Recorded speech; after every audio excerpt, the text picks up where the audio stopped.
We had an incredible number of submissions for this month's plant forum. We are able to show you 16 of them.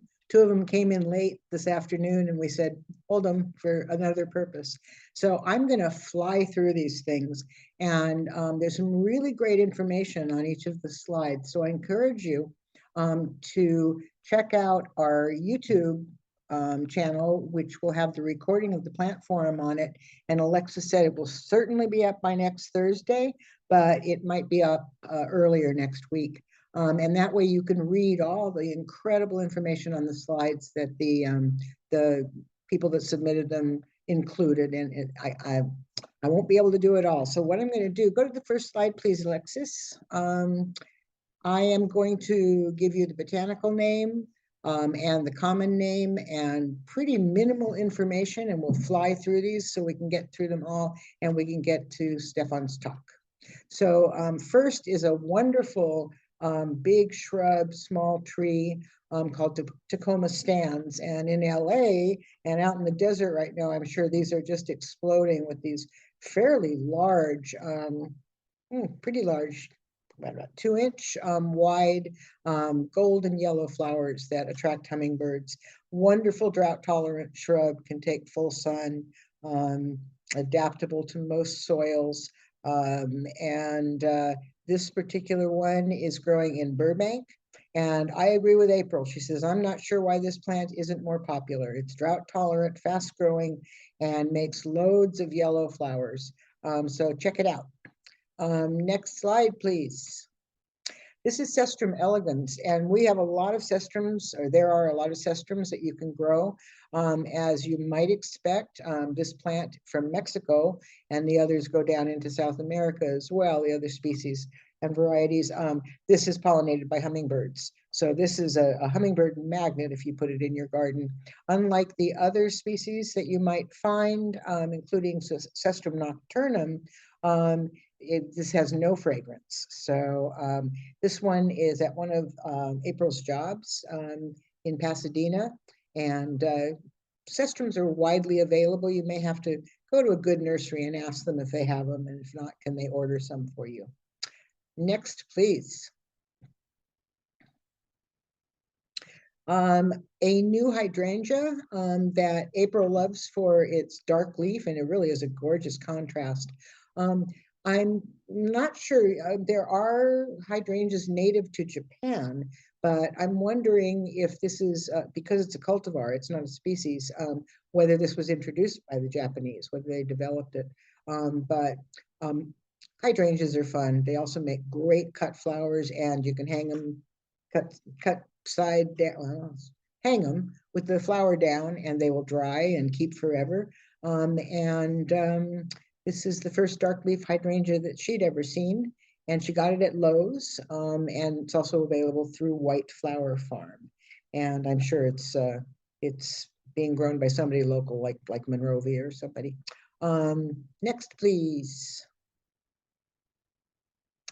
Okay, so this is from Alfred, which has the most wonderful garden in the San Fernando Valley. And I can't do all of this, but this is one of the most interesting milkweeds that you can put in your garden. And of course, all of the milkweeds are going to attract monarch butterflies who will lay their eggs on the plant. This one has very few leaves. However, the caterpillars will eat those few leaves, excuse me, and also eat the flowers.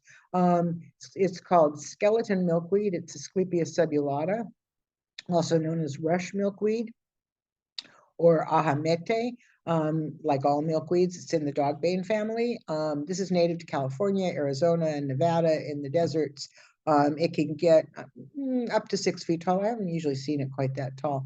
What's remarkable, and I'm going to let you read the rest of this when you get to the online version of this.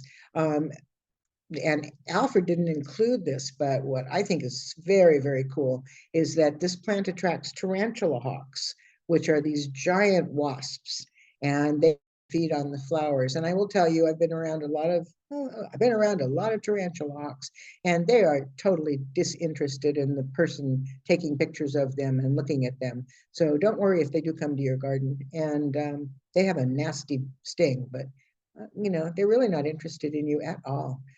This is a great habitat plant for the garden because it will attract all of these wonderful things. And you can find it at TPF and other native plant nurseries. Next.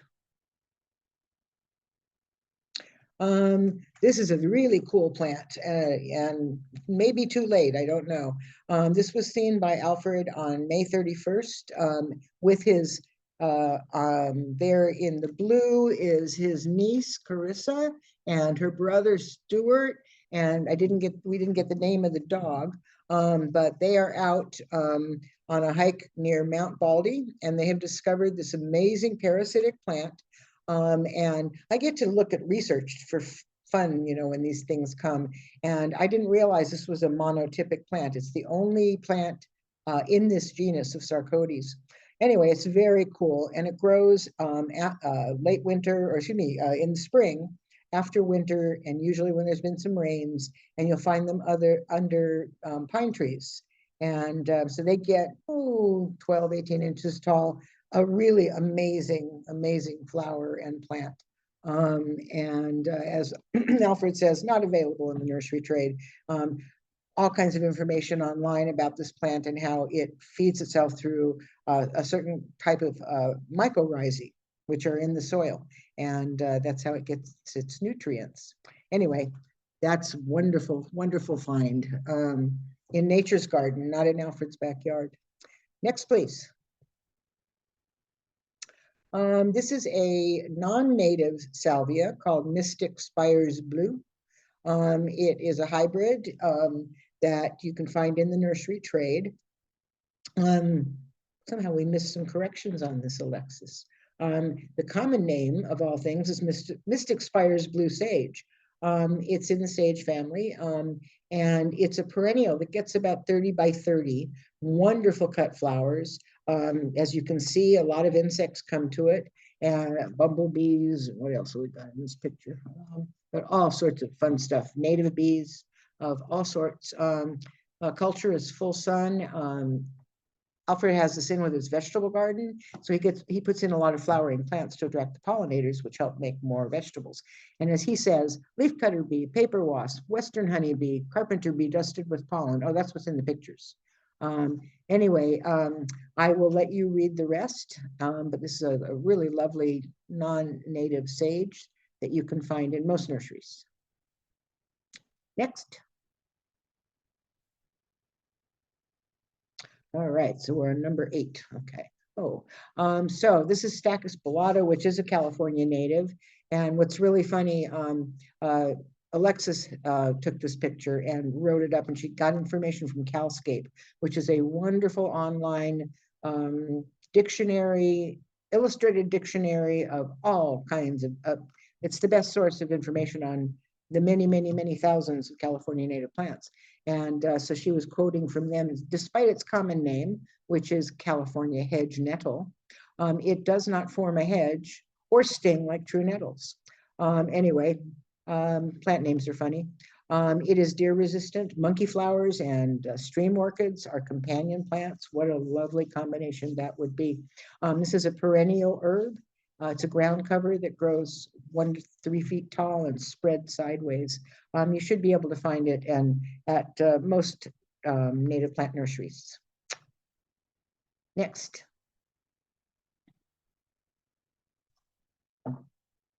Okay, this is one of my very favorite plants. I was so excited that it got submitted. Thank you, Laura. This is Thalictrum fendleri variety polycarpum, also known as meadow rue. And this is this particular variety is native to California and just the states that surround into Oregon. One source says Nevada. Anyway, so this is a wonderful perennial, and I've never seen them growing to 6 feet. I think that the plant usually gets to about 3 feet, and then these marvelous spikes of flowers come up, and it can get up to about 6 feet. I'd love to see one where the plant is 6 feet tall. That would be amazing. This is not a drought-tolerant plant in the San Fernando Valley for sure. So if you're along the coast, it might be low water, but it does want shade, and I've seen it growing in considerable shade, actually. This is Laura's garden in coastal Ventura, and it's really beautiful. What I found when I was doing some research is that it's wind pollinated, which, we're always asking about, it says wind pollinated, but it supports bats, caterpillars, and butterflies. And this is off of Calscape. So anyway, interesting what you can find. This is available at most native plant nurseries, and I encourage you to think about this because there are so many great native plants for shade and for dry shade. So this is moderate to low water, it's on the cusp of dry shade, but definitely worth growing. And the foliage is great for cutting.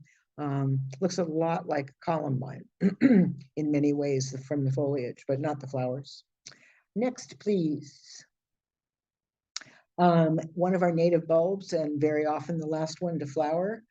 This is Brodia californica, or California Brodia, and it is native to California, don't you know? So this is a bulb with flower clusters that get up about 2 feet, full sun, winter growing, summer dormant. So after it flowers, it's going to die back on you. And you should plant this from bulbs that you can find in native plant nurseries, and plant them in the fall. What does Carol have to say? Oh, okay. Carol Bornstein writes in that one caution about Western meadow rue, which is the thalictrum I showed you, is that the scent is off-putting to some people. Don't let it off-put you. Or plant it away from your walkways like you would with bladderpod, which also has an off-putting scent. Next, please. Okay, next after the Rhodia, we have a Clarkia, and this is also one of the last of our wildflowers to bloom, and it will bloom its head off. So once you've planted this in your garden, you will never have to plant it again. Laura was very polite. She said, reliably reseeds. I thought that was very diplomatic. What's remarkable about this plant, it's an annual that can grow 6 inches to 36 inches tall, depending on the conditions. It flowers late spring, early summer. Flowers, and what's remarkable is the flowers can be lavender, fuchsia colored, pink, salmon, or white. And you don't know when you plant them, but you can see the variety of colors just in this photograph. Again, this is in coastal Ventura. Let's see, plant from seed in the fall. That's the best time. Good cut flower. Wonderful California native wildflower. Did I say the name? So this is Clarkia unguiculata, which is elegant Clarkia. And it is very beautiful, especially when it's blowing in the wind. Next, in the breeze. Okay, this is Duranta erecta, which is a kind of old-fashioned shrub that you might want to consider. It has wonderful common names, including pigeonberry, golden dewdrop, sky flower, because of it having these beautiful blue flowers. Each of those flowers is about 1/2 inch in diameter. And as you can see, it's very floriferous, and it does this for much of the year. It's in the verbena family. It's native to southern Florida, to Mexico, and down into South America. It's a big arching shrub, especially if it give it something to arch on and over, or it can be a small tree. It is evergreen, at least in our climate. The flowers are sweetly fragrant, and it flowers, as I said, throughout the year. The golden yellow berries are really attractive, and big birds will come for those. These flowers attract all manner of butterflies, hummingbirds. In butterflies, it attracts the giant swallowtail, which is the biggest butterfly in North America. Large birds come from the berries. It's pretty easy. I would ask for it at local nurseries. And when I was looking, Monrovia actually grows 2 different unusual varieties, different cultivars, one that has variegated foliage and one that has white flowers. So ask at your local nursery if they have any pigeonberries, or ask for Duranta. That's probably the best way to find it. And thank you for Joy for submitting this. We got some great submissions from other than board members this time, which is really great. Next, please. All right, this is what prompted, oh my goodness, I'm not going to be able to tell you all about these plants. Sandy overshot here, and so here's what I want you to do. You have to go to YouTube to read this, because what Sandy did on the other comments is put in all this incredibly interesting information about the pollination that this weird flower does.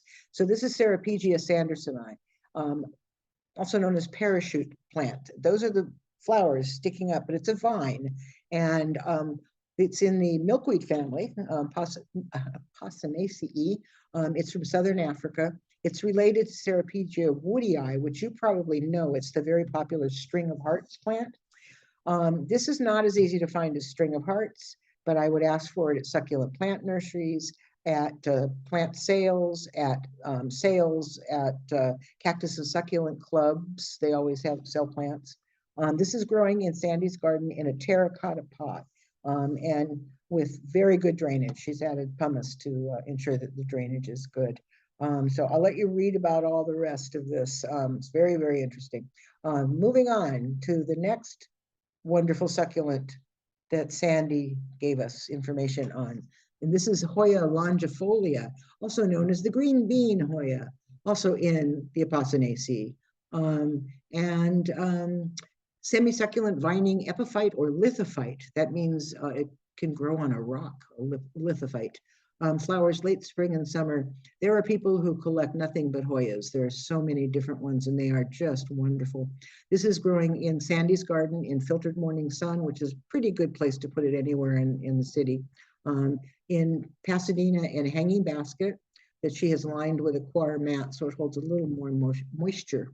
And the foliage is attractive. The flowers are typical Hoya blooms. And this one is a fragrant species. Let's see, she's seen this at larger nurseries that have lots of houseplants, which is where you would want to look for it. But go in and do ask, what does Jeff have to say? Let's see. Oh, I was thinking the same thing, Jeff. It's such a shame that the Asclepiadaceae got sunk into the Aposanaceae, but that's the way the taxonomy tumbles, Jeff. I'm so sorry. So moving on. Sandy said she got this Hoya at a Huntington plant sale. This was really a fun group of plants. This is like the first cactus that I really got into. I got into other succulents, Euphorbiaceae and stuff, but I love this plant and I love the name, Nodocactus magnifica. I mean, what a great name. And those wonderful yellow, lemon yellow flowers are really dependable, known as the balloon cactus. And it's from Brazil, makes a nice clump. It's really tough. And as Sandy says in what she wrote, that she usually has terrible luck with cacti, but this one she succeeds with. And it's a pretty easy plant to grow. So you might want to try it. She has it in a terracotta pot.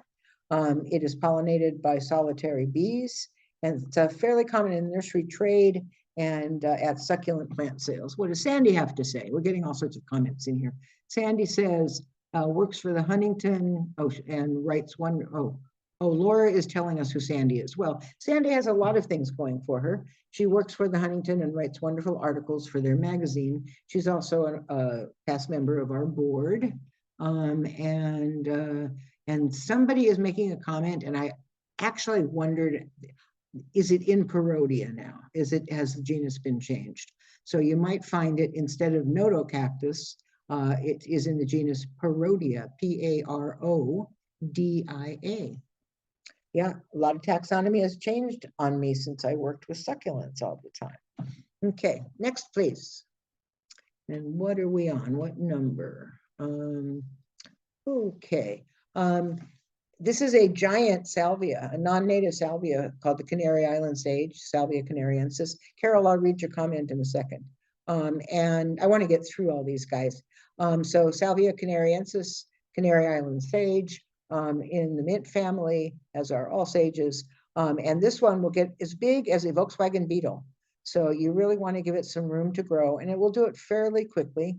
The flowers are a wonderful color, and they last from spring well into summer, as Sabina says. Full sun or filtered light shade, and it's not fragrant, but showy. And her method with this is to keep it tall, or you can do one of two things, according to your preference. You can keep it tall and thinned out, or you can chop it down to the ground. You can coppice it to encourage bushier growth. and it will bounce back either way. This is one tough plant. And she got hers at Descanso Gardens, but you can ask for it at your local nursery. So we got through, where are those comments? We got through all of these slides. I'm very excited. And what time is it? Oh, I only got 3 minutes into Stefan's thing. So very quickly, let me remind you that if you'd like to participate in the plant forum, you can go to our website, or you could and get the information, or you can email your pictures directly. Oh, it disappeared on me, to socalhort@gmail.com. Glad I remembered that. Okay, thank you for enduring the plant forum, and let's see, we're not going to do all of these comments, but let's see what Carol had to say, actually. Maybe the speaker can tell us what the genus is on the Notocactus, and blah, blah, blah, blah, blah. Oh, I don't mean to say it was blah, blah-ish. I'm just trying to read down. George says Armstrong has Canary Island salvia from time. Well, everybody's got it from time to time. So ask at your local nursery. You know, if you don't see something, ask them to get it for you. They like to carry what's going to get sold. Okay, enough